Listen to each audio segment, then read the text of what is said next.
Hot topic అయినటువంటి Marwadi go back, Rajasthani go back. అంటే ఇదంతా స్టార్ట్ అయింది ఎలా అంటే అలా తీసుకుంటే అందరినీ గో బ్యాక్ అనాలి. అసలు తెలంగాణకి మార్వాడి వాళ్ళకి ముడిపెట్టడం అనేది ఇలాంటి పరిస్థితే మనకు మహారాష్ట్రలో కూడా వచ్చింది. రాజస్థాన్ లో ఉన్నారు తెలుగు వాళ్ళు, బంగాల్లో ఉన్నారు, అస్సాంలో ఉన్నారు, ఢిల్లీలో ఉన్నారు. మరి వాళ్ళని అందరిని ఏం చేద్దాం? లోకల్ ఇద్దరి మధ్యలో జరిగిన ప్రాబ్లం ని మార్వాడి వాళ్ళు కొంచెం పాపం కష్టపడితేనే డబ్బులు వస్తాయి. సో ఆ కమ్యూనిటీలో కొంతమంది అభినవ్ బెగ్గర్ ఎవరైతే ఉన్నారో ఆ మనిషి ఫస్ట్ నుంచి కూడా,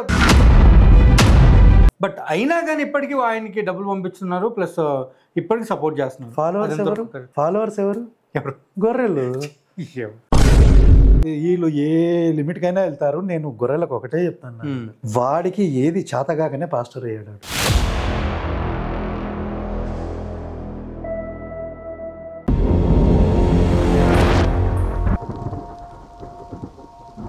హాయ్ హలో నమస్తే, నేను మీ anchor Nagendra. Welcome to Aira media. ఈ రోజు మీరు చూస్తున్నారు కదా, మన భాస్కర్ రాజు గారు మనందరినీ కలిసి చాలా విషయాలు డిస్కస్ చేయడానికి వచ్చారు.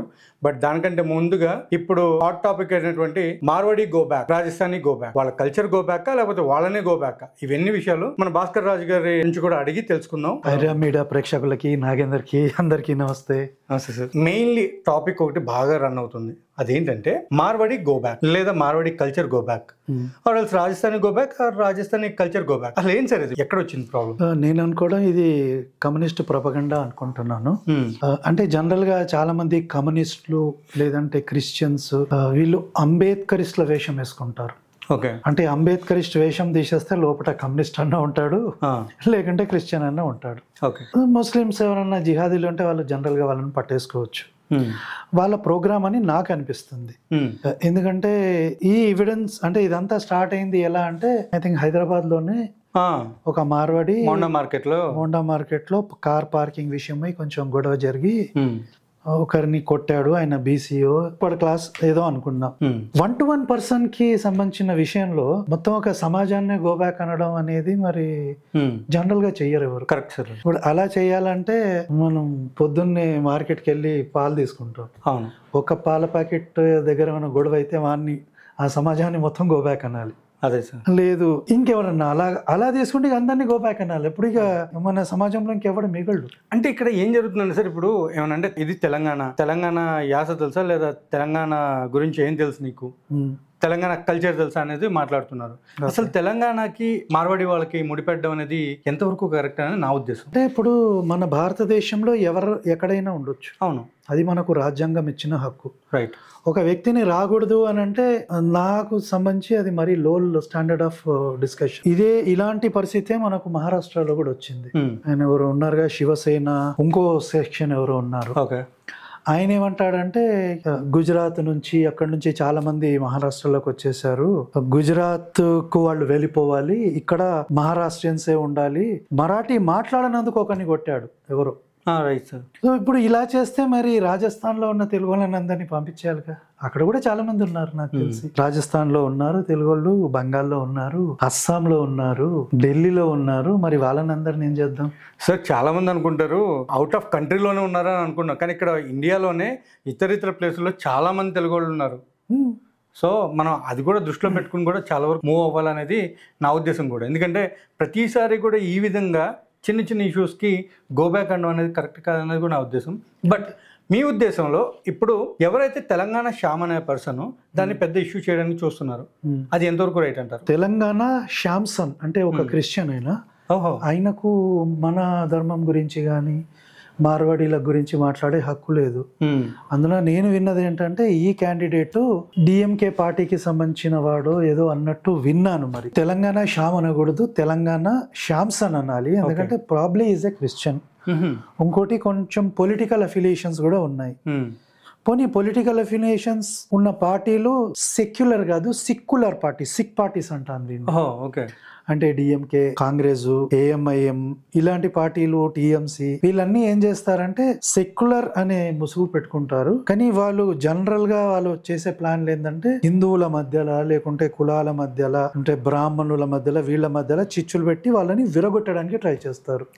సో మరి మార్వాడీలు కూడా హిందువులే, అంతేగా. వాళ్ళు మన ధర్మం కోసం నిలబడ్డారు, దానాలు చేస్తారు, గుళ్ళు కట్టిస్తారు, గోసేవ చేస్తారు. అవును. అంటే హిందూ సమాజానికి మార్వాడీలు ఒక పెద్ద స్ట్రెంగ్త్. రైట్. అలాగే ఇప్పుడు వాళ్ళనే కాదు, మన సమాజంలో కూడా ఇప్పుడు ఆర్యవైశ్యులు ఉన్నారు, వాళ్ళు కూడా స్ట్రెంగ్త్. కంచె ఎల్లయ్య అని ఒక వ్యక్తి ఉన్నాడు. అవును సార్, విన్నాను. కంచె ఎల్లయ్య ఒక బుక్ రాశాడు, కోమటోళ్ళు సామాజిక స్మగ్లర్లు. అలాంటి క్యాండిడేట్ కూడా వచ్చి ఏమంటున్నాడంటే ఆర్యుల లేకుంటే కోమటోళ్ళ హక్కుల గురించి మాట్లాడుతున్నాడు. అంటే ఈ మార్వాడీలు వ్యాపారం చేసుకోవడం వల్ల వీళ్ళందరికీ దెబ్బతింటుంది. దెబ్బతింటుంది. అదే కొంతమంది కామెంట్లు కూడా ఏం పెడుతున్నారంటే, మనం చేసిన ఇంటర్వ్యూ కింద ఈ మార్వాడీస్ యొక్క వ్యాపారం వల్ల హైందవులు లేకపోతే అదర్ రిలీజియన్ సంబంధించిన వాళ్ళు వాళ్ళ యొక్క వ్యాపారం కూడా దెబ్బతింటున్నాయి అని చెప్పేసి కూడా మాట్లాడుతున్నారు. ఇప్పుడు ఇవన్నీ చూసుకుంటే ఎవరైనా కష్టపడే కదా చేయాల్సింది, అంతే. కష్టపడింది ఏది రాదు. మరి అన్నప్పుడు ఎందుకు వాళ్ళనే టార్గెట్ ఎందుకు చేయాలి? ఇప్పుడు ఒక పర్సన్ కి ప్రాబ్లం వచ్చినప్పుడు మరి చేయాల్సింది ఏంటి? ఇదే అంటే వాళ్ళది ప్రపగండానే divide and rule. Divide and rule. ఇప్పుడు తెలంగాణ వాళ్ళకి మార్వాడీలకి మధ్యలో ఒక కాన్ఫ్లిక్ట్ తీసుకురావాలి, ఓకే, వీళ్ళని విడదీయాలి. ఇది వీళ్ళ ప్లాన్ అని నాకు అనిపిస్తుంది. మార్వాడీలు మంచోళ్ళు కాదనుకుందాం భయ్, వాళ్ళు గొడవ చేశారు, ఎప్పుడు తప్పుడు వ్యాపారం చేస్తారు అని అనుకుందాం వీళ్ళు చెప్పినట్టుగా. అలాంటి వాళ్ళు కాదు అందరూ, చెడ్డోళ్ళు అన్ని సమాజంలో ఉంటారు. అలాంటి వాళ్ళు అనుకుందాం. రేపొద్దున కోమటోళ్ళు కూడా ఇక్కడోళ్ళు కాదు, వీళ్ళు ఎక్కడో బయటి దేశం నుంచి వచ్చారు, గోబ్యాక్ అంటే ఏం చేద్దాం, వాళ్ళని పంపించేద్దాం. సరే, కోమటోళ్ళు అయిపోయారు. బ్రాహ్మణులు కూడా ఇక్కడోళ్ళు కాదు, వీళ్ళు ఎక్కడో ఇరాన్ ఇరాక్ వచ్చారు, ఆర్యులు వీళ్ళంతా, వాళ్ళు కూడా వెళ్ళిపోవాలి. అవును సార్, ముందు నుంచి కూడా కొంతమంది అట్లా మాట్లాడుతున్నారు. సరే, వాళ్ళు అయిపోయారు. నెక్స్ట్ ఇప్పుడు బీసీలో ఉన్నాం. ఇప్పుడు మాలాంటి చాలా మంది బీసీలకు నార్త్ ఇండియాతో లింక్ ఉన్నాయి. ఎందుకంటే నేను నా హిస్టరీ చూసినప్పుడు, నా కమ్యూనిటీ హిస్టరీ చూసినప్పుడు నార్త్ ఇండియాకి కొన్ని లింకులు ఉన్నాయి. ఇప్పుడు రేపొద్దున మీరు కూడా ఇక్కడ వాళ్ళు కాదు, you go back to north India అంటే మరి నేను అన్ని వదిలిపెట్టుకొని పోనా? సరే, రేపొద్దున ఈ కమ్యూనిస్టులే అంటారు, లేకుంటే ముస్లింలు వచ్చేసి అసలు హిందువులు అనేవాళ్ళు ఈ దేశం వాళ్ళు కాదు, బీసీలని ఎస్సీలని అందరూ కూడా మీరు యూ గో బ్యాక్, ఒరిజినల్ గా ఇది మాదే, మా అల్లా ఇచ్చిన దేశం ఇది, మీరు ఇక్కడోళ్ళు కాదు అంటే అప్పుడు ఏం చేద్దాం మరి? అంటే ఇదంతా ఒక ప్యాటర్న్ లాగా నాకు అనిపిస్తుంది. ప్యాటర్న్ ఏంటి అంటే, జనరల్ గా అంటాం కదా, ఒక పెద్ద ఏనుగుంది, ఏనుగుని ఒక 100 నక్కలు ఉన్నాయి, ఒకటేసారి తినాలంటే ఫస్ట్ దాన్ని ముక్కలు చేయాలి, అప్పుడు తినడం ఈజీ అవుతుంది. సో హిందూ సమాజం ఏదైతే 80% ఉందో దాన్ని బ్రేక్ చేయాలి. బ్రేక్ చేసేస్తే వాళ్ళదే రాజ్యం అయిపోతుంది. అంటే ఇప్పుడు దాన్ని ఆల్రెడీ ప్రాపగండా గట్టిగా వేరేగా క్రియేట్ చేసి హిందూ సమాజాన్ని ముక్కలు చేయాలనేటువంటి చాలా మంది ఉన్నారన్నమాట. Breaking India. ఇదే ప్యాటర్న్ లో మనకు కర్ణాటకలో కూడా కనిపిస్తుంది. కర్ణాటకలో రోహిత్ వేముల అని ఇక్కడ కూడా ఒకటి చచ్చిపోయాడు. అంటే సూసైడ్ చేసుకున్నాడు, ఎందుకు చేసుకున్నాడో మనకు తెలీదు. మదర్ బీసీ, ఫాదర్ బీసీ కాదు, బట్ ఈయనని దళితుల కింద కన్సిడర్ చేశారు. ఎందుకు చేశారు మరి? అంటే దళితులు కానివాడిని దళితుల్ని చేసేసి అక్కడ ఒక బిల్లు తయారు చేశాడు, రోహిత్ వేముల బిల్ అని. దాని ప్రకారం ఏంటంటే, ఇప్పుడు ఉన్నత కులాలు ఎవరైతే ఉన్నారో వీళ్ళు, అంటే బీసీలు, దళితులు, ముస్లింలను కూడా దాంట్లో కలిపారు. వీళ్ళు ఎవరైనా వాళ్ళ మీద కేసు పెట్టొచ్చు, దానికి ఎలాంటి బెయిల్ దొరకదు. అంటే అల్టిమేట్లీ ఏం చేశారు, ఉన్నత కులాల వాళ్ళు హిందువులే, దళితులు మాక్సిమం ఎస్సీ ఎస్టీలు బీసీలు వీళ్ళందరూ హిందువులే, వాళ్ళ మధ్యలో బ్రేక్ చేశారు. ఈ బ్రేక్ చేసిన దళితులతో ముస్లింలను తెచ్చి కలిపారు. మరి ఇది బ్రేకింగ్ ప్లాన్ కదా? అదే, ఇది బ్రేకింగ్ ప్లాన్. తర్వాత ఇదే ఈ మన వ్యక్తి ఎవరైతే శాంసన్ అని చెప్పుకున్నాడు, ఈయన తమిళ్లో సంబంధించిన ఒక పార్టీకి రిప్రజెంటేషన్ చేస్తున్నాడు. వికేసి పార్టీ కానీ, ఇక ఈ ద్రవిడ పార్టీలన్నీ కూడా మన సమాజానికి ఒక క్యాన్సర్ లాంటివి. క్యాన్సర్ కి 3 రకాల ట్రీట్మెంట్లే ఉంటాయి. ఒకటి ఎక్సిషన్ చేసి తీసేయాలి, లేదంటే రేడియోథెరపీ ఇవ్వాలి, లేకుంటే కీమోథెరపీ ఇవ్వాలి, ఏదో ఒకటి చేయాలి. ఎందుకు క్యాన్సర్ అంటున్నానంటే, సమాజంలో ఫస్ట్ ముక్కలు విడగొడతారు వీళ్ళు. ఇప్పుడు ఈ పెరియార్ రామస్వామి అనే ఒక ఏమనొచ్చు, అంటే మనిషి అయితే కాడు వీడు, ఒక క్యాన్సర్ ని స్ప్రెడ్ చేసే ఒక ఏజెంట్. వీడు ఏం చేస్తాడు అంటే, బ్రాహ్మణుల మీద విషయాన్ని కక్కుతాడు. ఆ టైంలో వాడు బతుకున్నప్పుడు బ్రాహ్మణుల మీద విషయం చంపేసి ఒక డైలాగ్ ఇస్తాడు, మీకు బ్రాహ్మణులు ఎక్కడ కనిపించినా, ఒక పాము కనిపించినా ఫస్ట్ బ్రాహ్మణుని చంపేయి. అంటే బ్రాహ్మణుడు అనేవాడు పాము కంటే ప్రమాదం అనే ఒక హింట్ ఇస్తాడు అనమాట. దీన్ని దృష్టిలో పెట్టుకొని అనేక మంది బ్రాహ్మణులు ఆ కాలంలో చంపారు. ఇప్పుడు ఇదే లైన్ లో, ఈ ద్రవిడియన్ ఐడియాలజీ లైన్ లో వచ్చిన వాళ్ళు డిఎంకే పార్టీ కానీ, ఏఐడిఎంకే కొంచెం తక్కువ, బట్ డిఎంకే పార్టీ వీళ్ళంతా కూడా కొంచెం ఆ ఫ్రేమ్ లో పోయేవాడు. అందుకే ఆడొకడు ఫెయిల్డ్ యాక్టర్ ఉన్నాడు కదా, ఫ్లాప్ యాక్టర్ ఒకడు ఉన్నాడు, స్టాలిన్ కొడుకు. ఓకే. ఉదయనిధి స్టాలిన్ ఏదో పేరు ఉంది. వాడు కూడా ఒక కాన్ఫరెన్స్ పెడతాడు. ఆ కాన్ఫరెన్స్ మరి వీడు పెట్టాడా వేరేళ్ళు పెట్టారా, వీడు ఆ కాన్ఫరెన్స్ ని అటెండ్ అవుతాడు. కాన్ఫరెన్స్ పేరు ఏంటంటే ఇరాడికేటింగ్ సనాతన ధర్మ. ఫైటింగ్ కాదు. ఇప్పుడు నాకో సిద్ధాంతం ఉంది నాగేందర్, మీకో సిద్ధాంతం. మనం మామూలుగా ఏం చేస్తాం, సిద్ధాంతం మీది నాదే మనం మాట్లాడి తేల్చుకుందాం. మీది మంచిగా ఉంటే నేను మీది తీసుకుంటాను, నాది బాగుంటే నా దగ్గరకు వస్తారు. ఇదే రకంగా మనం పాస్టర్లతో కూడా డిబేట్ చేస్తున్నాం. నీ సిద్ధాంతం కరెక్ట్ అయితే నేను నీది ఫాలో అవుతా, అది ఎట్లా కరెక్టో నాకు చూపెట్టు. లేదు నాది కరెక్ట్ అయితే నేను చెప్తా, నచ్చితే ఇటురా, మాట్లాడుకుంటాం. కానీ ఇక్కడ ఏంది ఇరాడికేటింగ్ అంటే ఇక డిస్కషన్ కి డిబేట్ కి తావు లేదనమాట, నిర్మూలించడమే. డైరెక్ట్ నిర్మూలించడమే. అంటే మరి మనం బతుకుతున్నది డిక్టేటర్షిప్ లోనా ప్రజాస్వామ్యంలోనా? ప్రజాస్వామ్యంలో. మనం డెమోక్రసీలో ఉన్నాం. కానీ వీళ్ళు మాట్లాడే మాటలు ఏవి కూడా మళ్ళీ డెమోక్రసీ అంటే కాన్స్టిట్యూషన్ పట్టుకొని కొందరు తిరుగుతుంటారు. దానిలో లోపల కాన్స్టిట్యూషన్ ఉంటుందో వైట్ పేపర్లు ఉంటాయో నాకు తెలియదు, కానీ పట్టుకొని తిరుగుతారు. మళ్ళీ వీళ్ళు ఏమంటారు, ఇరాడికేటింగ్ సనాతన. సింపుల్ సార్ చెప్తారు కానీ చేయరు, అంతే కదా. ఇప్పుడు ఇదే డెమోక్రసీ పట్టుకొని తిరిగే ఇంకో వ్యక్తి ఉన్నాడు. పార్లమెంట్ లో ఏమంటాడంటే హిందువులు హింస చేస్తారు, వైమానుష్యాన్ని అంటే నఫరత్ ని స్ప్రెడ్ చేస్తారు, అబద్ధాలు చెప్తారు అని పార్లమెంట్ లో చెప్తాడు. అంటే కేవలం హిందువులలోనే ఆయన కాదు, ఇంకో పెద్ద ఆయన ఎప్పుడు బుక్ పట్టుకొని తిరుగుతుంటాడు, 55 ఏళ్ల యంగ్ కుర్రాడు. ఓహో, ఎవరండి పేరు చెప్తారు కొంచెం? 55 ఏళ్ల యంగ్ కుర్రాడు అంటే 55 ఏళ్ల యంగ్ కుర్రాడు అంటే రాహుల్ గాంధీ గారు. రాహుల్ గాంధీ గారు. ఓకే, యంగ్ 55 ఏళ్ళే. Okay, young sir. ఆయన 70 అయినా యంగే ఆయన. అవును సార్. ఆయన ఏమంటాడంటే హిందువులు హింసకులు, హింస స్ప్రెడ్ చేస్తారు, నఫరత్ అంటే హేట్రెడ్ ని స్ప్రెడ్ చేస్తారు. ఇదే మాట ఒక ముస్లిం గురించి చెప్పగలరా? ఇదే మాట ఒక క్రిస్టియన్ గురించి చెప్పగలరా? చెప్పడు కాదు, చెప్పలేడు కాదు, చెప్పడు. ఎందుకంటే యూనిలాటరల్ గా ఈ సిక్ పార్టీస్, సెక్యులర్ కాదు సిక్యులర్ పార్టీస్ కి టార్గెట్ ఏంటంటే హిందువులే టార్గెట్. సో హిందువులని డిఫేమ్ చేయాలి, హిందువులని తక్కువ చేయాలి, లేదంటే వాళ్ళ మధ్యలో చిచ్చులు పెట్టాలి. అందుకే మనం చూస్తే ఇంకో పార్టీ కూడా ఉంది, అంటే మనం పొలిటిక్స్ లో కూడా ఎంటర్ అవ్వాలి. ఎందుకంటే ఇదంతా ఇంటర్ రిలేటెడ్, ఇది పాలిటిక్స్. ఇది ఒకటి సమాజ్వాదీ పార్టీ అంటారు, ఒకటి ఎప్పుడు నమాజ్ చేసే వాళ్ళతోటే ఉంటారు వీళ్ళు. పేరు సమాజ్వాదీ పార్టీ, కానీ ఎప్పుడు నమాజ్ చేసే వాళ్ళతోటే ఉంటారు. కొందరు వాళ్ళని సమాజ్వాదీ కాదు ఇది నమాజ్వాదీ పార్టీ అన్నారు, నేను అనలేదు, అది చాలా మంది అన్నారు, నేను అది అన్నా. సో వీళ్ళు ఏం చేస్తారంటే ఒక స్కీమ్ తీసుకొస్తారు. ఆ స్కీమ్ పేరు ఏదో ఉంది, దాంట్లో అనగారిన వాళ్ళు ఉంటారు, దళితులు ఉంటారు, ఇలాంటి ప్యాకేజీలు ఏదో పెడతారు, ఆ స్కీమ్ పెడతారు. దానిలో బ్రాహ్మణులు లేరు, ఎవరు లేరు.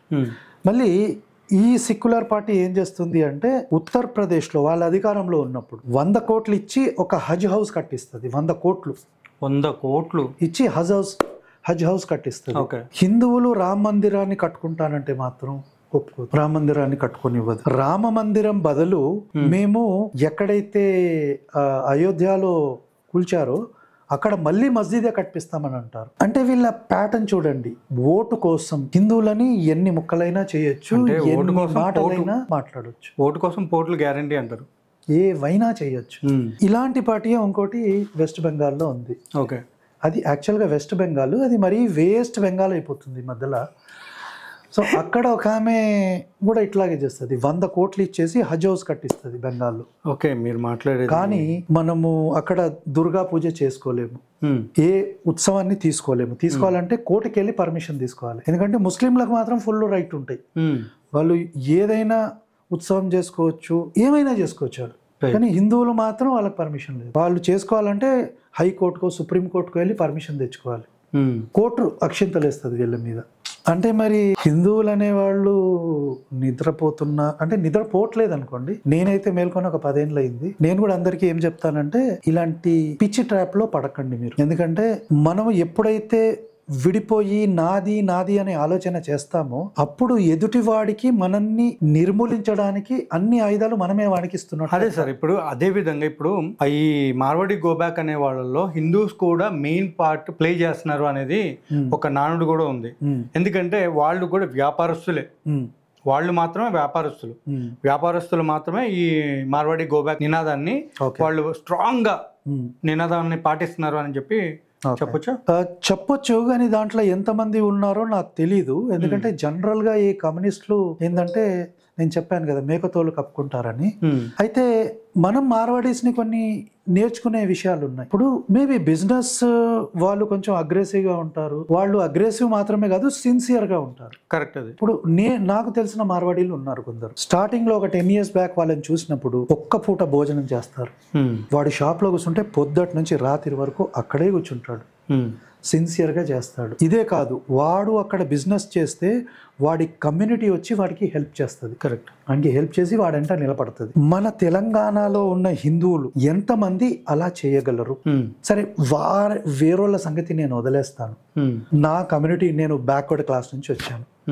నా కమ్యూనిటీ ఆల్మోస్ట్ తెలంగాణలో ఒక 20 to 25% ఉంది పాపులేషన్ లో. ఓకే, అంతమంది ఉన్నారు నా కమ్యూనిటీ వాళ్ళు. రాజస్థాన్ లో వాళ్ళు, ఈ మార్వాడీలు మ్యూచువల్ హెల్ప్ చేసుకుంటారు, కష్టపడతారు. అవునండి. అది నా కమ్యూనిటీలో ఎంతో మంది బ్యాక్వర్డ్ ఉన్నారు. ఎవరైనా నా కమ్యూనిటీలోనే రిచ్ కూడా ఉన్నారు. వాళ్ళెవరైనా వచ్చి పూర్వాడికి ఎప్పుడన్నా హెల్ప్ చేశారా? Perfect question. చేయలేదు. ఇప్పుడు లంబాడీలు ఉన్నారు. లంబాడీలలో కొంచెం యూనిటీ ఉంది. అవును, చాలా ఉంది. ఆర్యవైశ్యులలో, కోమట్లలో యూనిటీ ఉంది. వాళ్ళు సమాజాలుగా ఏర్పడి దాని ద్వారా ఎవరైతే పూర్వున్నాడో వాళ్ళకి హెల్ప్ చేస్తారు. ఈ యూనిటీ ఉందా? మరి వాళ్ళలో ఉంది కాబట్టి వాళ్ళు చేయగలుగుతున్నారు బిజినెస్. ఈ రోజు మార్వాడీస్ కూడా అంత తొందరగా వాళ్ళు పికప్ అవుతున్నారు. దాని రీజన్ కమ్యూనిటీ హెల్ప్. మా దాంట్లో, నా కమ్యూనిటీ, నేను వేరే కమ్యూనిటీ గురించి పోను, నా కమ్యూనిటీలో పూర్ చాలా మంది ఉన్నారు. కానీ మంచి పొజిషన్కి వెళ్ళిన వాళ్ళు మినిస్టర్లు ఉన్నారు, ఎంపీలు ఉన్నారు, ఎమ్మెల్యేలు ఉన్నారు, ల్యాండ్ లార్డ్స్ ఉన్నారు. కానీ వీళ్ళు ఎప్పుడు కూడా మన కమ్యూనిటీలో పూర్ ఉన్నాడు, ఒక ఫండ్ ని, ఒక కార్పస్ ఫండ్ ని నేను అరేంజ్ చేస్తా, కొన్ని బిజినెస్ ఆపర్చునిటీస్ ని క్రియేట్ చేస్తా, నా కమ్యూనిటీని హెల్ప్ చేస్తా అని చెప్పిన వాడు ఉన్నాడా? లేడు. ఆలోచించాలి. నా కమ్యూనిటీ కాదు, వేరే కమ్యూనిటీకి వెళ్దాం. రెడ్డి కమ్యూనిటీలో కూడా ఇలాంటిది నాకు తెలిసి లేదు. ఎందుకంటే చాలా మంది ఏం చేస్తారంటే, పర్సనల్ గా నేను ఎంత సంపాదించుకున్నాను, నేను ఒక 50 ఎకరాలు కొన్నానా, ఒక 100 ఎకరాలు కొన్నానా, నా పిల్లలకి పెట్టుకున్నానా, ఇదే చూస్తారు. కానీ పేరోళ్ళ సంగతి చూడడు. కరెక్ట్. కానీ మార్వాడీస్ ఏం చేస్తారంటే, ఈ యూనిటీ వాళ్ళలో ఉంది. సో ఇప్పుడు నేను తెలంగాణ వాడిని, ఇక్కడ పుట్టినోని, ఇక్కడ పెరిగినోని, వాళ్ళని చూసి ఆ మంచి పని నేను నేర్చుకోవచ్చా? నేర్చుకోవాలి. ఆ మంచి గుణం ఉందిగా. సరేరా, ఇప్పుడు నా కమ్యూనిటీలో చాలా మంది పూర్ ఉన్నారు, వాళ్ళకు బిజినెస్లు పెట్టించి వాళ్ళకి హెల్ప్ చేసి ఒక ఈకో సిస్టమ్ ని తయారు చేయొచ్చా? చేయొచ్చు. నేను అది చెయ్యను. పొద్దున్న లేసి మందు కొడతా, తిరుగుతా, ఎవరిని పడితే అని బండబూతులు తిడతా, పని చేయ. గవర్నమెంట్ ఒక 5 కిలోలు బియ్యం ఇస్తుంది, 10 కిలోలు బియ్యం ఇస్తుంది, పని చేయ. నేను ఒక 4,000 కూడా ఇస్తాడు, బియ్యం తీసుకుంటా, తింటా, పెన్షన్ ఇస్తాడు. పెన్షన్ కూడా 20 ఏళ్ళకు 30 ఏళ్ళకి ఇస్తాడు, అవసరం లేదు, అయినా అదే తీసుకుంటాడు. ఇప్పుడు ఆరోగ్యశ్రీ కార్డు ఉంది, ఆరోగ్యశ్రీ కార్డులో ఫ్రీ ట్రీట్మెంట్ జరుగుతుంది. ఇప్పుడు రిచ్ ఉన్నారు చాలా మంది, బీసీలలో కూడా చాలా మంది రిచ్ ఉన్నారు. వాడికి 2-3 కార్లు ఉన్నాయి, మంచి ఇల్లు ఉన్నాయి. ఆరోగ్యశ్రీ ఆ కార్డుని వాడుకొని వాడిపోయి ఫ్రీ ట్రీట్మెంట్ తీసుకుంటాడు. కరెక్ట్. అది అంటే నీకు ఫ్రీగా బియ్యం వస్తే తీసుకుంటావు, పెన్షన్లు ఫ్రీ తీసుకుంటావు, ఫ్రీ ట్రీట్మెంట్ తీసుకుంటావు, కానీ పని చేయవు. వేరే వాడి గురించి వాడేమో పని చేస్తాడు, వాడు కష్టపడతాడు, పొద్దున్న లేచినప్పటి నుంచి రాత్రి వరకు కష్టపడతాడు. వీలైతే పస్తులు ఉంటాడు, ఒక్క పూట భోజనం చేసి వాడు బిజినెస్ చేసి డెవలప్ అవుతాడు. కరెక్ట్. వాడి మీద నేనేది ఏడవాలి భయ్? ఇప్పుడు మన ఏడుపు మనం ఏడవకుండా వాడిని తిడితే లాభం ఏంది? అంతే కదా. నేను తెలంగాణ వాడిని తిట్టడానికి కారణం ఏంటంటే, నేను చూస్తున్నా ఇవన్నీ, నేను ఇక్కడ పెరిగినోన్ని.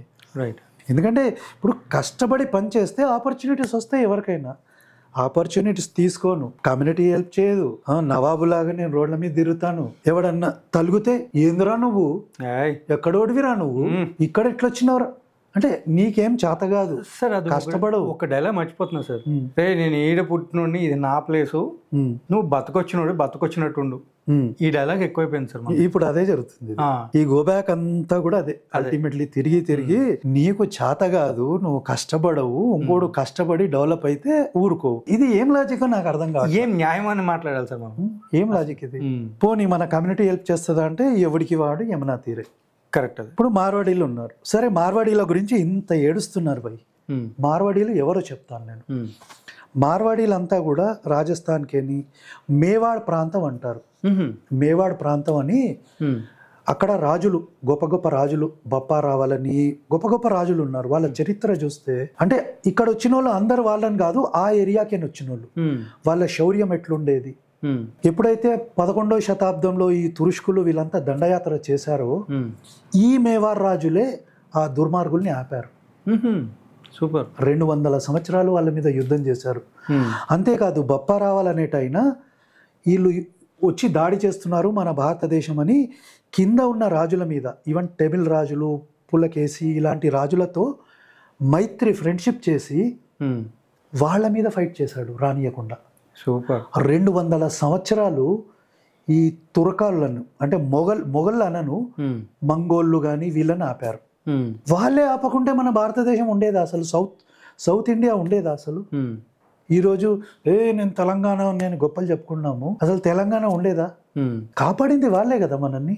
రైట్. అది కూడా మనతో కలిసి.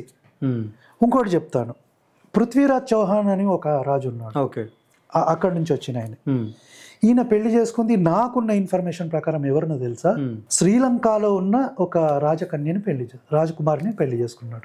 ఎక్కడైనా రాజస్థాన్ అయినా పెళ్లి చేసుకుంది ఎక్కడ? శ్రీలంకలో. అంటే మనకు ఆ ఫీలింగ్లు ఎప్పుడు లేవు. అవును. మన సమాజంలో అందరం మనం కలిసిమెలిసి ఉన్నాం. కరెక్ట్. ఇప్పుడు ఈవెన్ మనం చెప్తాం కదా, మహాభారత కాలంలో సహదేవుడు అంటారు. సహదేవుడు సౌత్ ఇండియా సైడ్ వచ్చాడు. ఆయన సౌత్ ఇండియా సైడ్ వచ్చి ఇక్కడున్న అమ్మాయిలను పెళ్లి చేసుకున్నాడు. అంటే ఈ రోజు మనం డివైడ్ చేసుకుంటున్నాం. కరెక్ట్. వాడక్కడోడు వీడిక్కడ, ఇవన్నీ మనం చేసుకోవట్లా, చేపిస్తున్నారు ఈ డ్రామా ఆర్టిస్టులు. ఏంటంటే ఇప్పుడు హిందువులు గనక చైతన్య పరిస్థితి అంటే వాళ్ళు నేను హిందువునిరా, మనం ఈ వేరే ఏవైతే తప్పుడు సిద్ధాంతాలు పెట్టుకొని చేస్తున్నారో వాళ్ళతో జాగ్రత్తగా ఉందామని యునైట్ అవుతుంటారనుకో, ఎవడో ఒకడో ఏదో కెలుకుతాడు. అంటే ఇదొకటి దొరికింది వాళ్ళకి. అంటే అక్కడ ఒక వ్యక్తిని కొట్టడం తప్పు, అది నేను తప్పు కాదు అని నేను అనట్లా. అది లోకల్ ప్రాబ్లం. ఇద్దరు వ్యక్తుల మధ్య జరిగింది. అది ఇద్దరు వ్యక్తుల మధ్య జరిగితే మనం ఏం చేస్తాం? పోలీస్ స్టేషన్ పోయి కంప్లైంట్ ఇచ్చారంట, అరెస్ట్ చేశారు, అయిపోయింది. సారీ చెప్పాడు, సాల్వ్ చేసుకో. నువ్వే అంటున్నావు మార్వాడీలు బాగా సంపాదించుకున్నావు, సెటిల్మెంట్ చేసుకో.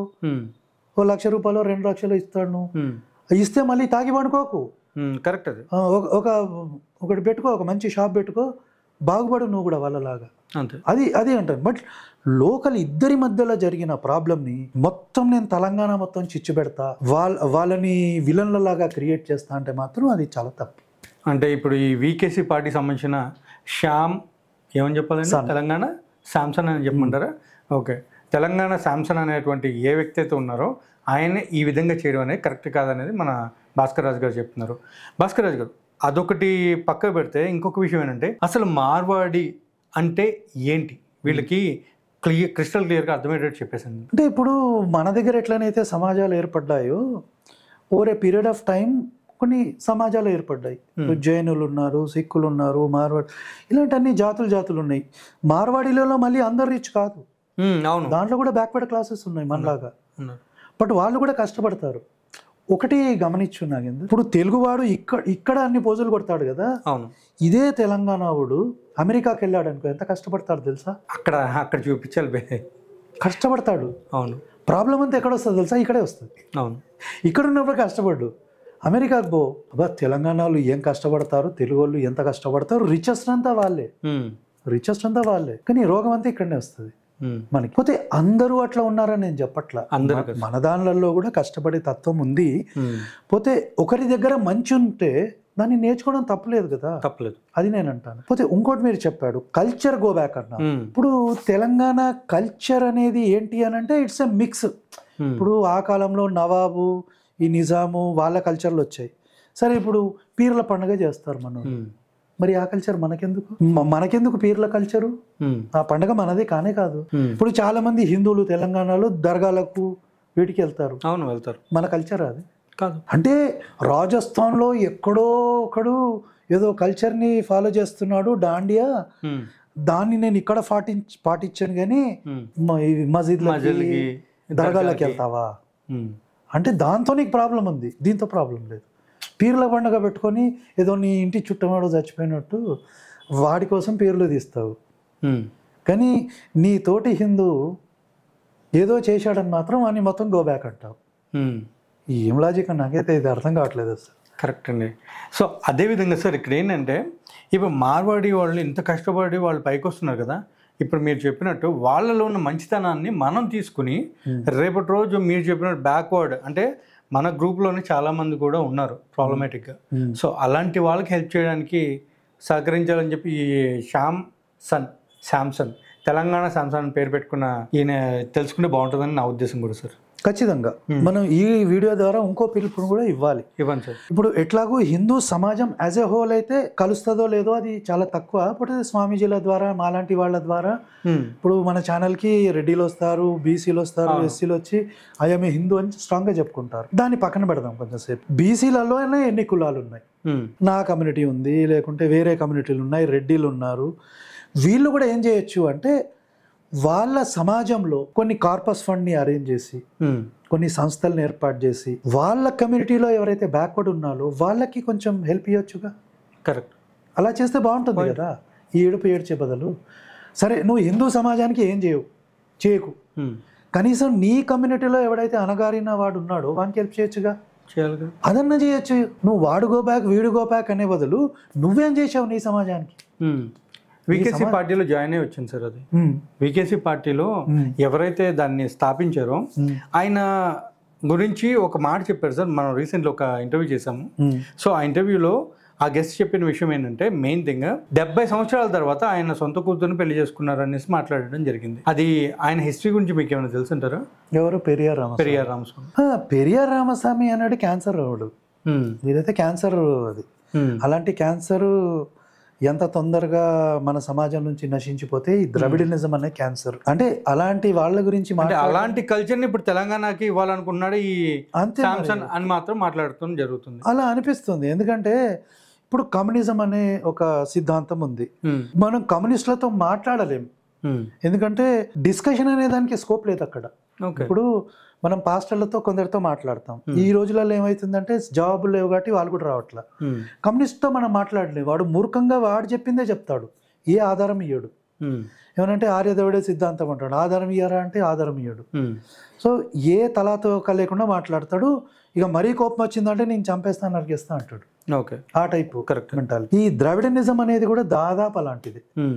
కానీ ద్రవిడులు అని ఎవరైతే ఈరోజు చెప్పుకుంటున్నారో ద్రవిడనిజం అనేది ముసుగు, లోపల క్రిస్టియన్ ఉంటాడు. ఎందుకంటే స్టాలిన్ కానీ ఇక్కడ కూడా స్టాలిన్ కానీ ఉదయనిధి స్టాలిన్ కానీ వీళ్ళంతా క్రిస్టియన్సే. మీరు యాక్చువల్గా చూడండి, వాళ్ళు చర్చికి పోయి ప్రార్థన చేస్తున్న ఫోటోలు మీకు ఇంటర్నెట్లో కూడా దొరికిపోతాయి. సో వీళ్ళంతా క్రిస్టియన్సే. కానీ వీడు ఏమంటాడంటే నేను ద్రవిడుని, నేను సెక్యులర్ని అని ఒక ముసుగేసుకొని వస్తాడు. బట్ అల్టిమేట్లీ వీని టార్గెట్ ఏంది? సౌత్ ఇండియాని నార్త్ ఇండియాని సపరేట్ చేయాలి. సో ఇప్పుడు ఈ శాంసన్ అనేవాడు ఏం చేస్తున్నాడు? తెలంగాణ వాళ్ళని మార్వాడి వాళ్ళని సపరేట్, సౌత్ నార్త్ డివైడే కదా ఇది కూడా. సో ఆర్య ద్రవిడ సిద్ధాంతానికి పట్టుకొస్తున్నాడు మనం. అసలు ఇతను ఎవరో తెలియదు సార్ ఫస్ట్. ఇప్పుడు కొత్తగా ఈయన మధ్యలో రావడం అనేది చాలా మందికి ఒక చిన్న క్వశ్చన్ మార్క్ కూడా ఉంది. ఎందుకంటే అక్కడ జరిగింది ఇద్దరి మధ్య, కానీ ఈయన దాన్ని టాపిక్ తీసుకుని ఎవరో ఒక ఆయన ఫోన్ చేస్తారు. బట్ ఆయన మాట్లాడిన విధానం కూడా నాకు మెయిన్ థింగ్ నాకు నచ్చలేదు. బట్ అరే తురెలుకోవడం, బూతులు మాట్లాడడం అన్ని చేశారు ఆ మార్వాడి ఆయన. అలాంటిది బట్ ఆయన పెద్ద వయసు కూడా మాత్రం నాకు అర్థమైంది. బట్ ఇక్కడ ఆయన మా బీసీలను కొట్టేస్తారా, మా ఎస్సీ బిడ్డలను కొట్టేస్తారా, మీరు మమ్మల్ని కొడతారా మీరు ఇక్కడికి వచ్చి అని చెప్పి మాట్లాడడం జరిగింది. సో దాని మీద బాగా ప్రతి ఒక్కళ్ళ మైండ్లో మార్వాడి గో బ్యాక్ అనేది పడిందా అనేది కూడా నా క్వశ్చన్ మార్క్. ప్రాబ్లం ఏంటంటే ప్రతి సమాజంలో ఇలాంటి చీడపులుగురు ఉంటారు. ఇప్పుడు తిట్టడము కూర్చొని మాట్లాడుకోవచ్చు కదా, ఏముంది, కూర్చొని మాట్లాడుకుంటే ఏం నష్టం లేదు. సో ఆ మార్వాడి ఎవరో ఫోన్ చేశారు, నేనైతే వినలేదు అది, బట్ చెప్పారు కొందరు తను చాలా తప్పుగా. ఇప్పుడు అలాంటి వాళ్ళు ప్రతి సమాజంలో ఉంటారు. అలాగే ఇటు సైడ్ కూడా ఉన్నారు. వీళ్ళు ఏంటంటే అంబేద్కరిస్ట్ వేషము, ద్రవిడ సిద్ధాంతాన్ని ప్రతిపాదించే వేషము, ఏదో ఒకటి వేషం వేసుకుంటారు. ఇక వీళ్ళే మనలాంటి వాళ్ళు ఏం చేయాలంటే, వీళ్ళు యాక్చువల్గా నిజమైన తెలంగాణ వాళ్ళు కాదు, వీళ్ళు వీళ్ళ ప్రపగండా ఏదో ఉంది. ఆ ప్రపగండాని మనం ఎక్స్పోజ్ చేస్తే సరిపోతుంది. ఐ థింక్ ఆల్రెడీ చాలా వరకు టీవీ డిబేట్లో వాళ్ళు ఎవరో తెలిసిపోయింది జనాలు.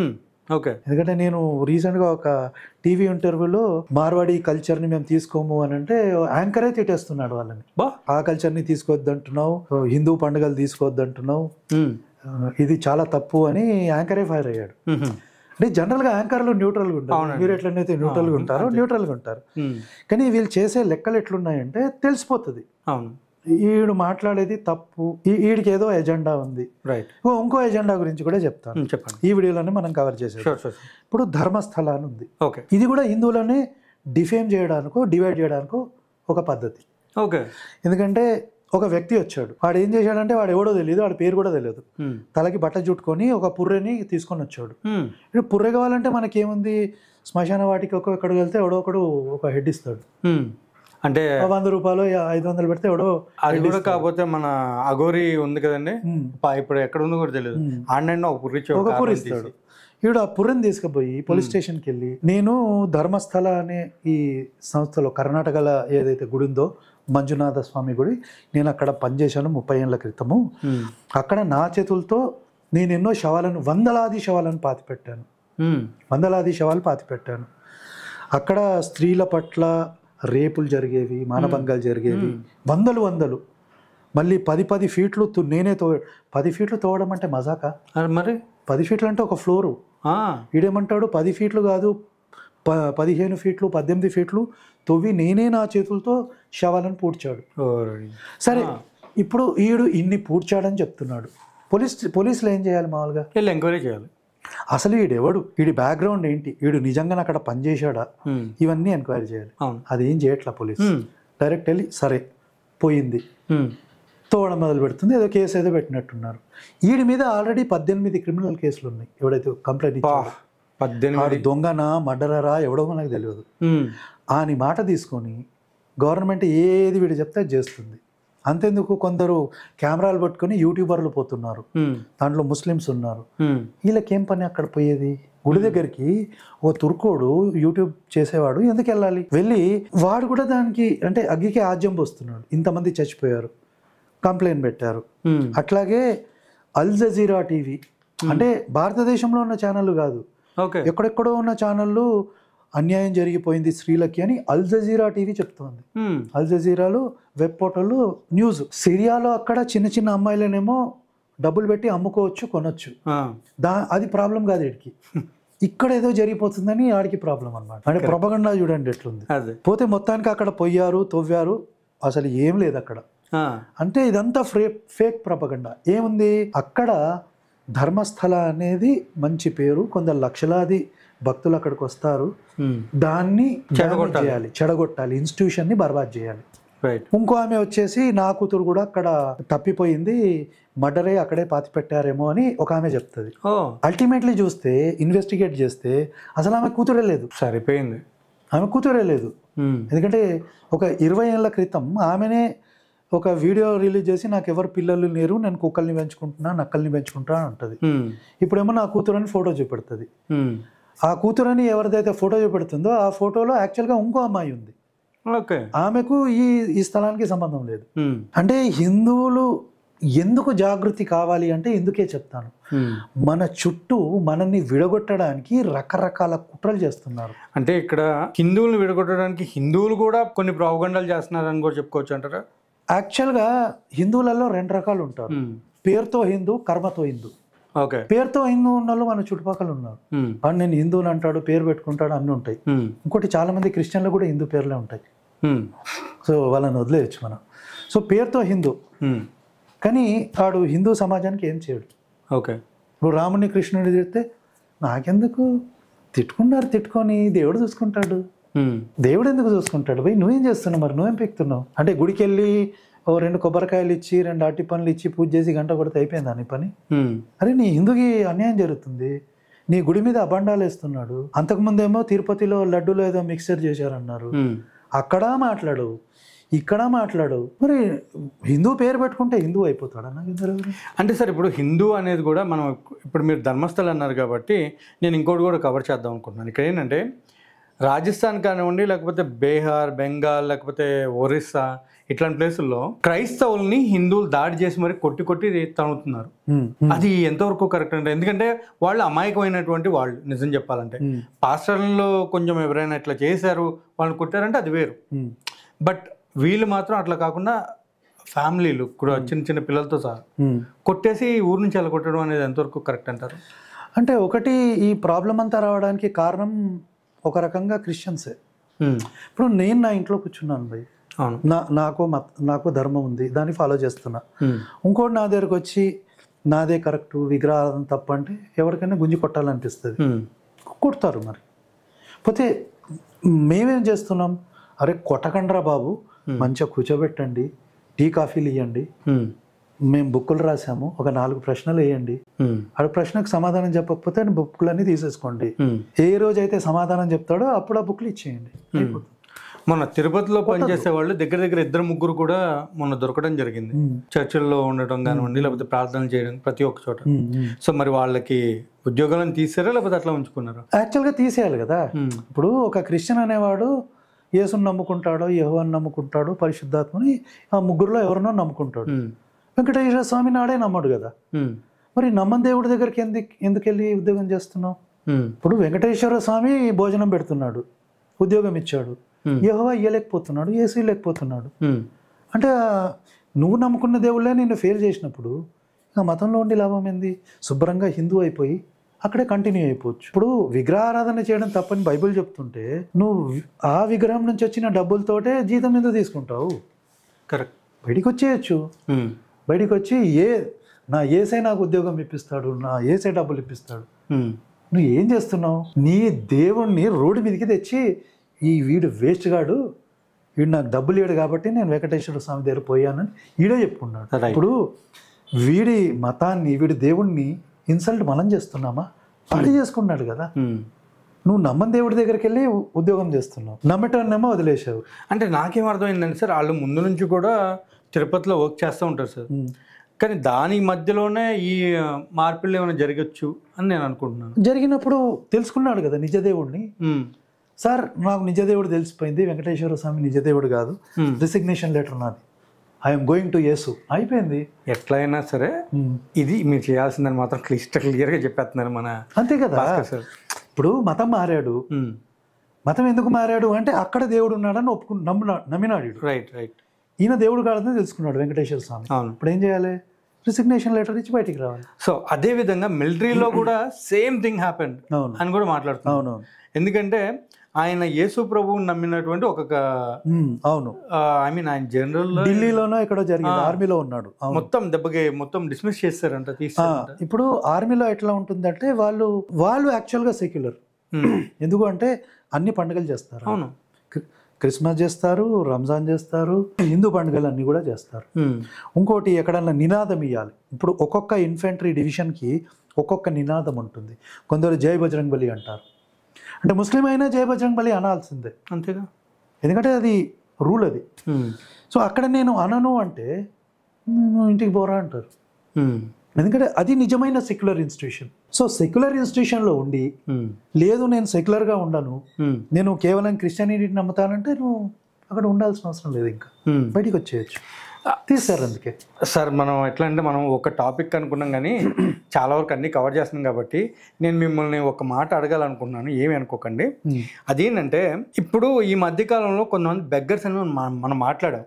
యాక్చువల్లీ నేను అసలు టాపిక్ తీయకూడదు అనుకున్నా, మీరు అడిగారు కాబట్టి ఇంకా అంటే స్టార్ట్ చేశారు కాబట్టి నేను అడిగేస్తున్నాను. సార్ కార్ యాక్సిడెంట్ అయితే ఎట్లా ఉంటుంది సార్? కానీ ఆ కార్ యాక్సిడెంట్ అయిన విధానంలో వీళ్ళకి ఒక దెబ్బ తగల, ఆ డ్రైవర్కి తగల, ఈయనకి తగల.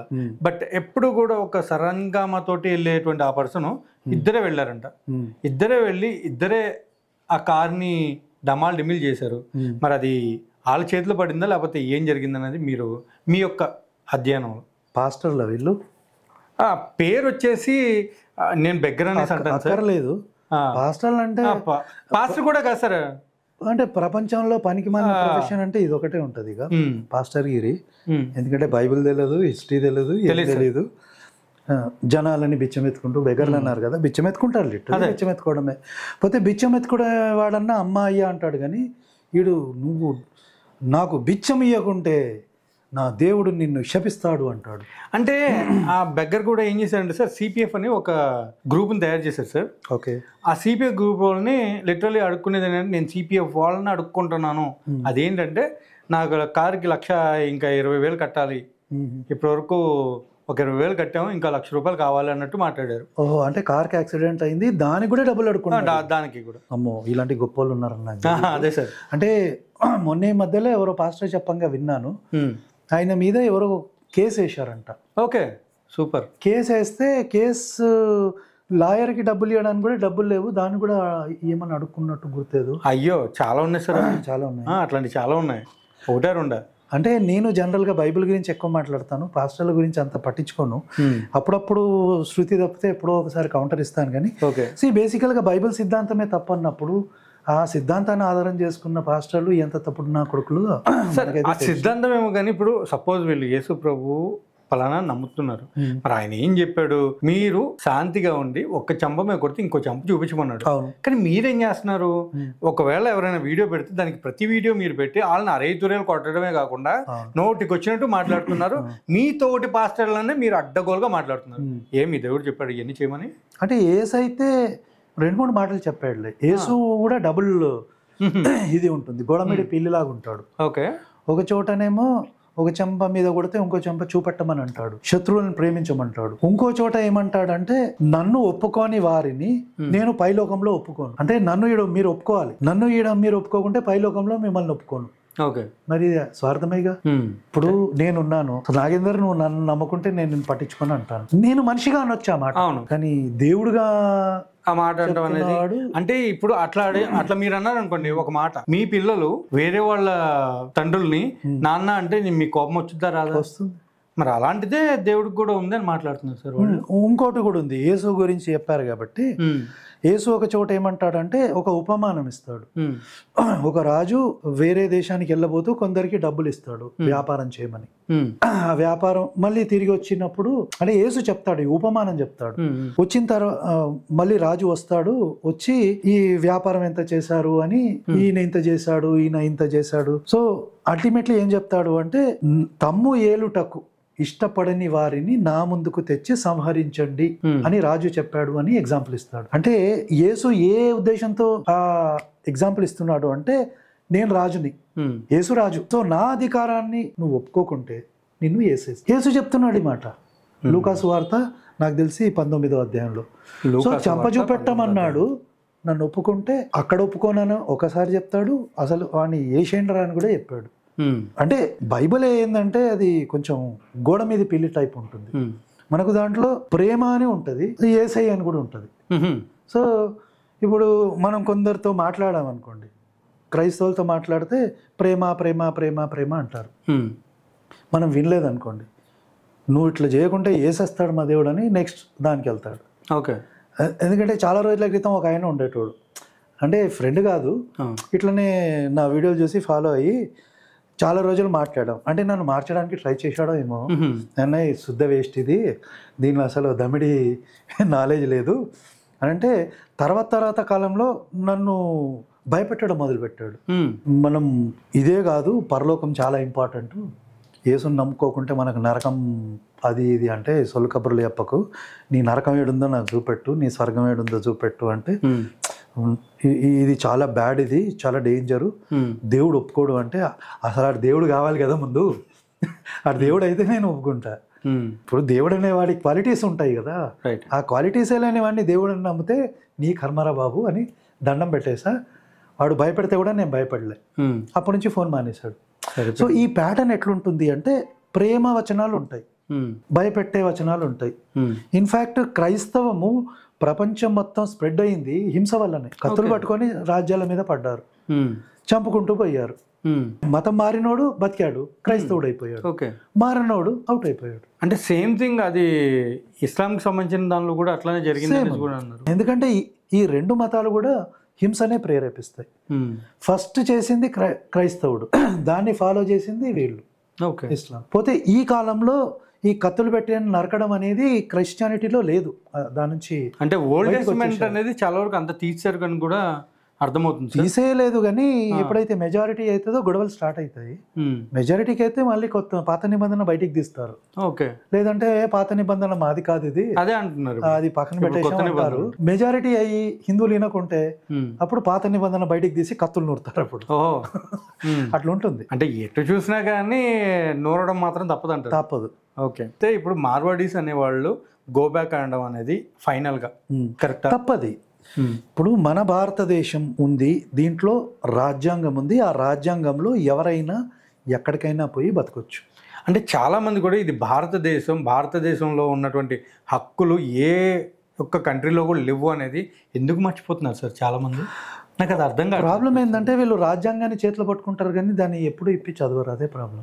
ఓకే, చదివితే ఇప్పుడు మార్వాడి వాడు ఇక్కడికి వచ్చి ఉండడం కాదు, మనం ఇక్కడ నుంచి పోయి కూడా రాజస్థాన్లో ఉండొచ్చు. అవును, అది కూడా ఎవరు ఆపరు. అవును, ఎక్కడైనా మనం వెళ్ళి బతకొచ్చు. ఇప్పుడు సెంట్రల్ గవర్నమెంట్ ఉంది, సెంట్రల్ గవర్నమెంట్లో జాబ్ చేసే వాళ్ళు దాదాపు అన్ని రాష్ట్రాలు తిరుగుతారు వాళ్ళు, ఎందుకంటే ట్రాన్స్ఫర్లు అవుతుంటారు. మరి అది తప్పంటే ఎట్లా? కరెక్ట్. అది గవర్నమెంటే చూడట్లే, మన కాన్స్టిట్యూషన్ ఆ దృష్టితో చూడట్లా.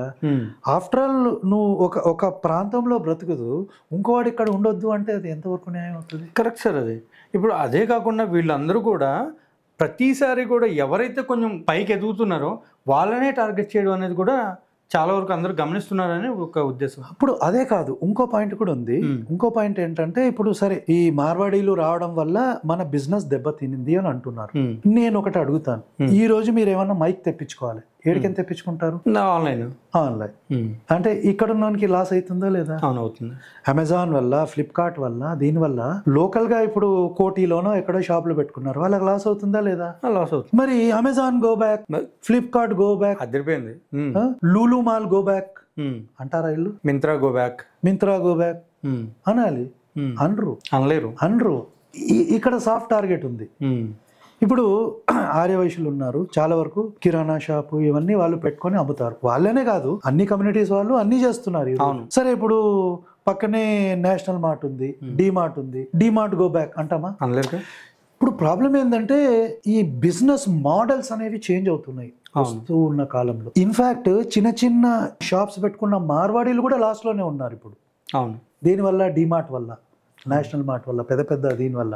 ఇప్పుడు లూలు మాల్లు కూడా మన హైదరాబాద్లో అయితే పెడుతున్నారు అంటున్నారు. వాడు కూడా చీప్లు ఇస్తే చిన్న ఎగిరిపోతాయి. ఆర్యవైశ్యులే కాదు, ఈవెన్ మార్వాడీస్ కూడా లాస్ట్లోకి వెళ్తారు. ప్రాబ్లం ఏంటంటే బిజినెస్ మోడల్ చేంజ్ అవుతున్నా కొద్దీ, పూర్వకాలం కూడా అంతా ఆన్లైన్ అయింది, మనం ఏ వస్తువు కూడా షాప్కి వెళ్ళి కొనట్లేదు, చాలా తక్కువ. సో ఈ చేంజింగ్ మోడల్తో థింగ్స్ విల్ చేంజ్. అంత మాత్రాన నువ్వు గో బ్యాక్ అంటే ఈ రోజు అది సూట్ కాదు నాగేందర్.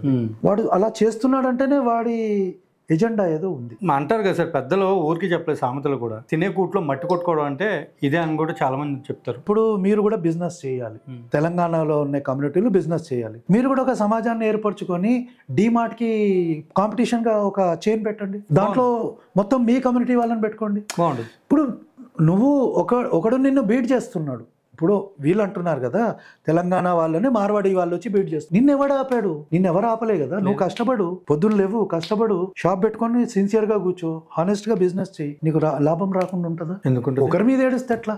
కరెక్ట్. పోనీ వాడు తప్పు చేస్తున్నాడు, కంప్లైంట్ ఇవ్వు. వాడు ఇల్లీగల్ దందా చేస్తున్నాడు, మనకు రాజ్యాంగం ఉంది, చట్టం ఉంది, కంప్లైంట్ పెట్టు. ఏదైనా వస్తువులో కల్తీ చేస్తున్నాడు, కంప్లైంట్ పెట్టు. లేదు వాడు ఈడ ఉండొద్దు అంటే ఇక నువ్వు డిమార్ట్ ని పంపించాలి, అమెజాన్ ని పంపించాలి, అన్ని పంపించాలి, మొత్తానికి నువ్వు కూడా పోతావు. ఫైనల్ గా తెలంగాణ సామ్సంగ్ కి మీరు చెప్పాలనుకుంటే చెప్పేసి సార్. అంటే డ్రామాలు ఆడడం మాత్రం నాకు ఇష్టం ఉండదు. మరీ అంత డ్రామాలు ఆడాలంటే ఏదో మినీ మూవీస్ ఉంటాయి, సీరియల్ ఉంటాయి, దాంట్లో పోయి క్యారెక్టర్ ఆర్టిస్ట్ వేసుకుంటే బాగుంటుందేమో అని నేను అనుకుంటున్నా. ఓకే, ఇస్తారంట. లేదు పొలిటిక్సే చెయ్యాలి, నీలాంటి వాళ్ళకి వాళ్ళ ఇంటి వాళ్ళే ఓటేయరు. ఇప్పుడు జనరల్ గా మేము చూస్తాం కదా, కమ్యూనిస్టులు చాలా మంది పోటీ చేస్తుంటారు. లాస్ట్ టైం ఐ థింక్ ఒక కమ్యూనిస్ట్ ఎవరో ఇలాంటి మాటలే మాట్లాడి ఈ హిందువులను బాగా తిట్టి పోటీ చేసిండంట. వాళ్ళ ఇంట్లో ఉన్న ఇద్దరు కూడా వాడికి ఓటేయలేదు. సో ఈ శ్యామ్సన్ అనేవాడికి వాళ్ళ ఇంటి వాళ్ళే ఓటేయరు. ఓకే, నీ అమ్మ నువ్వు చేసుకునే పని ఏదో పోటీ చేయక జనాలకు మంచి చేద్దామనే మాట మాట్లాడు. అంతేగాని వాడు పోవాలి వీడు పోవాలంటే నువ్వు పోతావు, నువ్వే పోతావు ఫస్ట్. ఎప్పుడైతే ఇట్లా వ్యతిరేకత రావడం జరిగిందో మార్వాడి గో బ్యాక్ అనేది, ఆ నినాదంతో చాలా మంది చాలా రకాలుగా పాటలు రాయడం మొదలు పెట్టారు. ఆ పాటలు రాసినందుకు ఎవరినో ఒక ఆయన్ని అరెస్ట్ చేయడం జరిగితే ఆయన ఎక్కడికి వెళ్ళాడు అని చెప్పేసి కొంతమంది, వాళ్ళ పేర్లు ఉన్నాయి సార్, కొంతమంది ఉన్నారు పెద్దవాళ్ళు, వాళ్ళందరూ కూడా బయటకు వచ్చి మాట్లాడడం, వాళ్ళ ఇంటికి వెళ్ళిపోయి మాట్లాడడం అన్నీ జరిగినాయి. అవును, ఈ కమ్యూనిస్టులు ఉంటారు కదా, కమ్యూనిస్ట్ నికృష్టులు, అంబేద్కరిస్టులు, వాడు అంబేద్కర్ని మళ్ళీ ఫాలో చేయడాడు. అంబేద్కర్ మాట చెప్తే నేను అంబేద్కర్ని నమ్మ అంటాడు, వాడే అంటాడు. మళ్ళీ నేను అంబేద్కరిస్ట్ అంటాడు. వాడు పాటలు రాస్తాడు, పాటలు పాడతాడు. ఎందుకంటే చాలా మందికి ఇప్పుడు మనం ఒక వీడియో చేస్తున్నాం, ఈ వీడియో ద్వారా కొందరు సందేశాన్ని తీసుకుంటారు. కొందరు ఏం చేస్తారంటే ఒకడు రెచ్చగొట్టే పాటలు పాడతాడు, పాడి జనాలను రెచ్చగొడతాడు. అమ్మా మాకు ఇంత అన్యాయం జరుగుతుందా అని పాటినోడు అనుకుంటాడు. పోనీ పాటలు ఏమైనా నిజం ఉందా అంటే ఒక్క నిజం ఉండదు. సో పాటల ద్వారా జనాల్ని రెచ్చగొడతాడు. ఈ రెచ్చగొట్టే బ్యాచ్ ని మాత్రం తెలంగాణ వాళ్ళు వదలొద్దు, ఎందుకంటే వాడిని ఫస్ట్ తరిమి కొట్టాలి. ఈ శ్యామ్సన్ అనేవాడిని తమిళనాడుకి పంపించాలి, ఎందుకంటే అక్కడున్న పార్టీ వాడు, ఇక్కడోడు కాదాడు. వాడిని ఫస్ట్ పంపించాలి. నిజంగానే మనం డెవలప్ అవ్వాలి అంటే తెలంగాణ వాళ్ళం మనం కష్టపడదాం. మనం మార్విడీలను తిట్టడం వల్ల మనకేమొస్తుంది? మనము ఒక గ్రూప్గా ఏర్పడి మనం కూడా కాంపిటీషన్ ఇద్దాం వాళ్ళకి. హెల్దీ కాంపిటీషన్ వల్ల జనాలకు కూడా లాభం జరుగుతుంది కదా. ఇప్పుడు మార్వాడి వాళ్ళు కొంచెం చీప్లో ఇస్తున్నారు అనుకుందాం, మనం కూడా ఒక బిజినెస్ పెట్టి వాళ్ళకంటే చీప్లు ఇచ్చి వాళ్ళని దెబ్బ కొడదాం. కరెక్ట్, హెల్దీ కాంపిటీషన్ ఇద్దాం. హెల్దీ కాంపిటీషన్ వల్ల ఏమవుతుంది? జనాలకు మంచి జరుగుతుంది. కానీ ఒకరిని ఇక్కడి నుంచి వెళ్ళిపోవాలి అని నువ్వు పట్టుబడుతున్నావంటే నువ్వు ఏదో దాల్మే కాలా హై. అంటే ఇప్పుడు నాకే కదా సార్, చాలా మందికి వచ్చిన డౌట్ ఏంటంటే మార్వాడి వాళ్ళు కొంచెం పాపం కష్టపడితేనే డబ్బులు వస్తాయి. సో ఆ కమ్యూనిటీలో కొంతమందిని టార్గెట్ చేసి డబ్బులు దండుకునే కార్యక్రమం ఏమైనా చేశారంటారా? అది కూడా ఉంటుంది, ఎందుకంటే అది ఉంటేనే కాబట్టి ఇవన్నీ కూడా వస్తాయని కూడా మాట్లాడుతున్నారు చాలా మంది. అది కూడా ఉంటుంది, ఎందుకంటే కొంచెం దమ్కాంచి డరాంచి నువ్వు నాకు ఇన్ని పైసలు ఇస్తే, నాకు ఇది చేస్తే నేను ఇక మీ గురించి మాట్లాడను. ఈ కమ్యూనిస్టులు బ్లాక్మెయిల్ చేయడంలో నంబర్ 1 కదా. కమ్యూనిస్ట్ అంటే పర్సంటేజ్ దొబ్బడంలో క్రిస్టియన్స్, ముస్లిమ్స్, కమ్యూనిస్టులు వాళ్ళ తర్వాత ఎవడన్నా వస్తాడు. Okay, super. సో ఏదేమైనా కానీ ఈ విధంగా మార్వాడీస్ మీద పడడం అనేది కరెక్ట్ కాదు. కానీ ఇక్కడ ఇంకొక విషయం నేను మాట్లాడాలి సార్. ఇప్పుడు వీళ్ళు ఇట్లా పాటలు రాస్తున్నారు, పాటలు రాయడం వల్ల చాలామంది గాయకులు కానివ్వండి, లేకపోతే ఎవరైనా కానీ వాళ్ళని కూడా వీళ్ళే తప్పుదోవ పట్టిస్తున్నారు కదా. అంతేగా. ఇప్పుడు ఒక ఎగ్జాంపుల్ ఇస్తా. గద్దార్ అని ఒక ఆయన ఉన్నాడు, పెద్ద ఆయన, మంచివాడే, పాటలు రాస్తాడు. ఈయన పాటలని ఎంతమంది పోయి నక్సలైట్ ఉద్యమంలో జాయిన్ అయ్యి ఇన్ఫ్లుయెన్స్ అవుతారు కదా. ఈయన బాగానే ఉన్నాడు, ముసలాడై చచ్చిపోయాడు. 20-30 ఏళ్లలో ఆ నక్సలిజాన్ని నమ్ముకొని గోరీలకి, బాంబులకి చనిపోయింది ఎవరు? అవును, ఈయన పాటలు పాడుకుంటూ బ్రహ్మాండంగా ఉన్నాడు. కార్ల చూస్తే మనకు ఏదో దుప్పట్లు గిప్పట్లు వేసుకుంటాడు, దోతీలు కట్టుకుంటాడు, తిరిగేది మాత్రం కార్లలో, ఏసీ ఇండ్లు ఉంటాయి. కానీ ఈయన పాటలేని చడిపోయిన వాళ్ళు ఎవరు? బర్బాద్ అయ్యేటోళ్ళు ఎవరు? అమాయకులు. అంటే ఇప్పుడు ఆ గద్దర్ అనేటువంటి ఆయన్ని కూడా ఒకనొక టైంలో గన్తో కాల్ చేయడం కూడా జరిగింది అనేది కూడా ఉంది కదా సార్. అంతే కదా. ఇప్పుడు నువ్వు జనాలను రెచ్చగొట్టి తప్పుదారి పట్టిస్తే ఎవడో ఒకటి పగబడతాడు కదా. ఓకే. ఇప్పుడు మనము రెస్పాన్సిబుల్ సిటిజన్స్గా సమాజంలో ఏదన్నా తప్పుంటే ఇది తప్పని చెప్పాలి, ఖండించాలి దాన్ని. కరెక్ట్. కానీ నేను తప్పుడు ప్రచారం చేసి దాన్నే నమ్మించి జనాలను తప్పుదారిలో పట్టిస్తా అంటే మాత్రం ఈ రోజులలో అయితే ఎవరు ఒప్పుకోరు. అవును. ఇప్పుడు సోషల్ మీడియాలో జనరల్గా ఈరోజు ఏం జరుగుతుందంటే అంత ప్రపగండా నడుస్తుంటుంది. ఇప్పుడు రీసెంట్గా వచ్చిన ఒక న్యూస్ ఏంటంటే ఓట్ చోరీ అన్నారు. ఆ ఓట్ చోరీ అన్న వాళ్ళే ఇప్పుడు విడ్రా అయిపోతున్నారు. ఎందుకంటే ఓట్ చోరీ ఏం లేదు ఆడ, it's simple data which was misrepresented, తప్పుగా చెప్పారు. ఓకే, పోయింది. ఇప్పుడు 4 సార్లు నేను తప్పుడు ఇన్ఫర్మేషన్ ఇస్తే నెక్స్ట్ టైం నా వీడియో బయటికి వస్తే భాస్కర్ రాజు ఎప్పుడు అబద్ధాలే మాట్లాడతారని నా వీడియో ఎవరు చూడరు. కరెక్ట్. జనరల్గా అంటాం, ఒక నానుడు ఉంది, నిజము చెప్పులు వేసుకొని వెళ్లేలోగా అబద్ధం ఊరంతా తిరిగి వస్తుంది అని అదో సామెత ఉంది. Correct sir. అది నిజమే అయినా కూడా ఒక 4 సార్లు చెప్పిన అబద్ధాన్ని రిపీట్ చేసి ప్రపగండా చేస్తే ఒక స్టేజ్ లో ఎవరు నమ్మరు. ఇంకా నమ్మకుండా వాళ్ళు ఏం చేస్తారంటే వీడు నోరిపిండంటే అబద్ధాలే చెప్తాడు, అలా అని వాళ్ళని అవాయిడ్ చేస్తారు. సార్ పేరు ఎవరిది పోయింది? ఇక్కడ అబద్ధం చెప్పేటోడు పేరు పోయింది కదా. కరెక్టే. కానీ సార్ ఇక్కడ ఏంటంటే మరి అలా చూసుకుంటే ఈ ఇందాక చెప్పినటువంటి ఆ అభినవ్ బెగ్గర్ ఎవరైతే ఉన్నారో ఆ మనిషి ఫస్ట్ నుంచి కూడా ఫేక్ అని చెప్పేసి స్టార్ట్ చేశారు. బట్ తర్వాత యాక్టర్ రాజు గారు అండ్ ఇంకొక ఆయన వాళ్ళిద్దరు చొరవ వల్ల పెద్ద ఫేక్ అనేసి అర్థమైపోయింది అందరికి. బట్ అయినా కానీ ఇప్పటికీ ఆయనకి డబ్బులు పంపిస్తున్నారు, ప్లస్ ఇప్పటికి సపోర్ట్ చేస్తున్నారు. ఫాలోవర్స్ ఎవరు? గొర్రెలు. గొర్రె బ్రెయిన్ మొత్తం చెడితేనే కదా గొర్రె అవుతుంది. ఓకే, వాళ్ళు పంపిస్తారు. ప్రాబ్లం అంతా అదే. మనము ఈ సమాజంలో ఉన్నాం కాబట్టి వీడియోల ద్వారా కానీ సోషల్ మీడియా ద్వారా పోస్ట్ల ద్వారా అవేర్నెస్ క్రియేట్ చేయడానికి ట్రై చేస్తాం. నేను ఎప్పుడు కూడా క్లెయిమ్ చేయను నేను చెప్పింది 100% అబద్ధం అని. వెళ్ళి మీరైనా చెప్తారు కదా, ఐరా మీడియాలో చెప్పబడిన అన్ని కూడా కరెక్ట్ అని నమ్మకండి, you grow and cross check అంటారు. సో నేను చెప్పింది అబద్ధం అయితే ఇది మీరు అబద్ధం చెప్పారు ఒప్పుకుంటా భయ్, నాకేం ప్రాబ్లం లేదు. ఇప్పుడు ఒక పాస్టర్ పేరు చెప్పాడు, వీడు అన్ని అబద్ధాలు చెప్పి డబ్బులు దండుకున్నాడు. అరే క్రైస్తవులైన వాళ్ళు వెళ్ళి క్రాస్ చెక్ చేసుకోండి భయ్, వాడు నిజంగా మీ క్రైస్తవులని మంచిదారిన పెడుతున్నాడా, క్రైస్తవాన్ని సంఘానికి ఇస్తున్నాడా చెక్ చేసుకోండి. కరెక్ట్. చెక్ చేసుకుంటే వీడు పెద్ద దొంగనా కొడుకని మీకే తెలుస్తుంది. కరెక్ట్. సో అలాంటి దొంగనా కొడుకుకి ఎందుకు డొనేషన్ ఇస్తారు? వాడు పోని ఆ డబ్బులు తీసుకొని ఏం చేస్తున్నాడు, జల్సాలు చేస్తున్నాడు. మామూలుగా కాదు, జల్సాలు చేస్తున్నాడు. క్రైస్తవానికి ఏం చేయట్లే. మరి వాడికి డొనేట్ చేసి మీరేం చేస్తున్నారు? క్రైస్తవాన్ని సంఘానికి. సార్ 2000, 4000, 5000 ఈ విధంగా సహాయం అని చెప్పి 5000కి 50,000, 2000కి ఒక 20,000. నేను అది కాదు కానీ ఒక పాస్టర్ ఎవరు అండర్వేర్లకు కూడా డబ్బులు అడుక్కోవడం విన్నా. వీళ్ళు ఏ లిమిట్ కైనా వెళ్తారు. నేను గొర్రెలకు ఒకటే చెప్తాను, వాడికి ఏది చేతగాకనే పాస్టర్ అయ్యాడు, డబ్బులు అడుక్కున్నాడు వీడియోలు చేసుకుంటూ. నిజంగానే ఈ మతంలో నిజం ఉంటే ఆ దేవుడే కనుక నిజమైతే వాడు నమ్ముకున్న దేవుడు వాడికి డబ్బులు ఇస్తాడు. మీరెందుకు ఇస్తున్నారు భయ్? మళ్ళీ ఇదే క్రైస్తవులు ఏమంటారు తెలుసా, భాస్కర్ రాజు ఫోన్ పే గూగుల్ పే పెట్టుకున్నాడు. ఫోన్ పే గూగుల్ పే నేను డబ్బులు ఇవ్వమని పెట్టుకోలే, నా బుక్కులు కొంటే బుక్ పంపిస్తా, ఇంత అమౌంట్కి ఇంత బుక్ ఇస్తా నీకు, అంతేగాని ఫ్రీగా నాకు ఇవ్వండి అని నేను ఎప్పుడు చెప్పా. కరెక్ట్. సో గొర్రెలు ఇక్కడ డిసైడ్ చేసుకోవాల్సింది ఏం చేస్తున్నారంటే సార్, ఇప్పుడు మీరు చెప్పారు మీరు పెట్టుకున్నాను, వీళ్ళు ఏం చేస్తున్నారంటే లలిత్ కుమార్ గారు కానివ్వండి లేకపోతే కరుణాకర్ సుగుణ వాళ్ళు కూడా పెట్టేసి చేసే పని ఇదే కదా అని మాట్లాడుతున్నారు. సో లలిత్ గారితో నేను ఎప్పుడైతే ఇంటర్వ్యూ చేశానో ఆయన క్లారిటీ ఇచ్చేశారు. అందులో కూడా నాకు కూడా కొంచెం క్లారిటీ వచ్చింది, నేను పర్సనల్గా కూడా నేను ఇంటరాక్ట్ అయ్యాను కాబట్టి. సో ఆ టైంలో నాకు అర్థమైంది ఏంటంటే వీళ్ళు ఎవరైతే నేను ఇప్పుడు చెప్పాను చూడండి బెగ్గర్ అనేది, వాళ్ళతో వాళ్ళని పోల్చుకోవాలంటే నక్కకి నాగలోకి అనుకున్నంత పోల్చలేము. ఎందుకంటే హిందూ ఆర్గనైజేషన్స్ ఏవైతే ఉన్నాయో వాళ్ళకి స్టాఫ్ ఉంది, వాళ్ళకి ఎవ్రీడే ఖర్చులు ఉన్నాయి.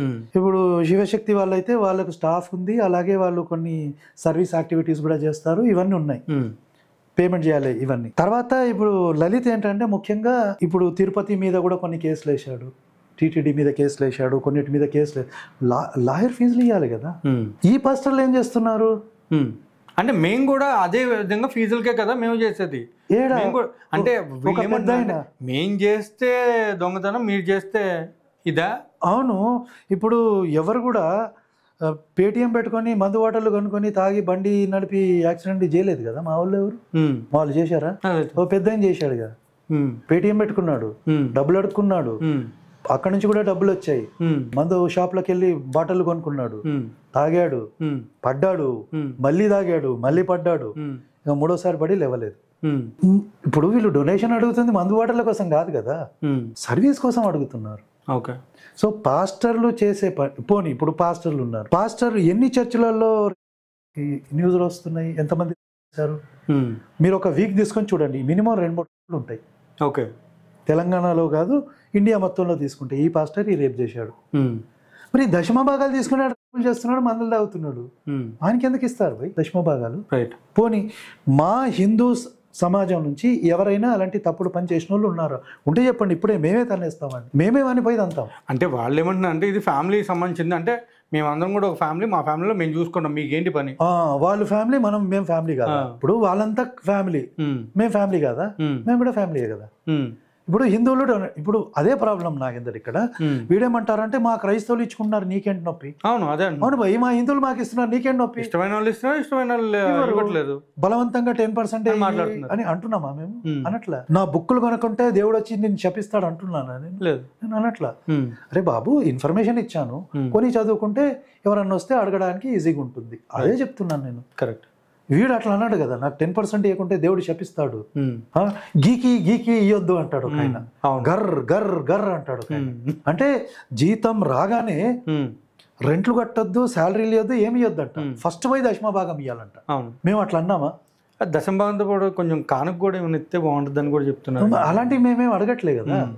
కానీ వీళ్ళు ఏం చేస్తున్నారు, ఇంకో ఆయన ఈ మధ్యలో చచ్చిపోయాడు ఒక ఆయన, ప్రకాష్ గంటాల అని ఒక పాస్టర్, అంటే పాస్టరో కాదో తెలియదు కానీ సార్ ఆయనకి కిడ్నీలు ఫెయిల్ అయ్యాయి. ఈ టైంలో మీరు భలే గుర్తు చేశారు, మీరు కంటిన్యూ చేయండి చెప్తాను. సో ఈయన ఒక స్టేట్మెంట్ ఏమి ఇచ్చాడంటే, మీరు ఒకసారి దశమ భాగాలు ఇవ్వడం కాదు, వీలైతే 2 సార్లు ఇవ్వండి, 3 సార్లు. అరే వాడు బతకాలనా లేదా భయ్యాడు, రెంట్లు కట్టుకోవద్దా, ఈఎంఐలు కట్టుకోవద్దా, ఇంట్లో ఉప్పులు పప్పులు కొనుక్కొని వాడు బతకొద్దా, 3-4 సార్లు ఇవ్వాలి నా దశమ భాగాలు. అంటే చాలా మంది ఏమన్నారంటే సార్, పాస్టర్ గంటాల గారు కదా ఆయన, ఓకే బెల్లంపల్లి ఎవరు ఉన్నారు కదా బతికిచ్చే ఆయన దగ్గర తీసుకుని వెళ్ళమన్నారు సార్, లేకపోతే అమ్మతేజ దగ్గర తీసుకుని వెళ్ళమన్నారు. అంతే, చచ్చిపోయిన వాళ్ళని చెప్తున్నారు, కిడ్నీలు బాగా చేయలేరా.